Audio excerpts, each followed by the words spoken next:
People from the average salary cannot afford an apartment for a family here in Montreal. It's too expensive. Social and affordable housing has been a major ballot box issue throughout Montreal's municipal election campaign. The city's community activists and residents say no matter who comes into power November 7th, they want to see the promises turn into concrete change. We are hoping for more measures to end evictions, for more rent control, and the implementation of a lease registry. A 2021 Canada Mortgage Housing Corporation report found average rent in Montreal shot up by 4.2% last year, the biggest increase since 2003. Amy Darwish, community group coordinator, says Montreal is at a crossroads and the next mayor has to ask themselves tough questions. Do we want Montreal to remain a city that's affordable to immigrants, to families, to precarious workers, to people living on social assistance, or do we simply want it to be a playground for developers and for the rich? I moved here from Vancouver about 10 years ago or so, and so it was a big change then to go from that price and down to where Montreal was then. But now Montreal seems to be catching up quite a bit. Like I feel like I'm back in that same boat. Like if I want to move, I'm looking at paying twice what I'm paying now.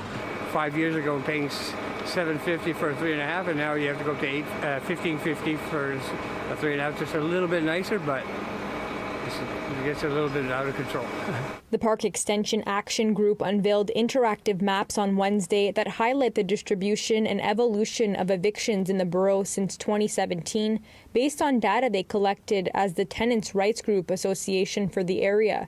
Darwish and her colleagues working on keeping neighborhoods affordable. There's real action that needs to be taken in order for people to be able to remain in the neighborhoods that they love and they call home. Incumbent Mayor Valérie Plante and Projet Montreal have committed to building 60,000 affordable housing units over 10 years. The party also says it would implement an owner certificate for buildings of 8 or more units to keep track of renovations and more.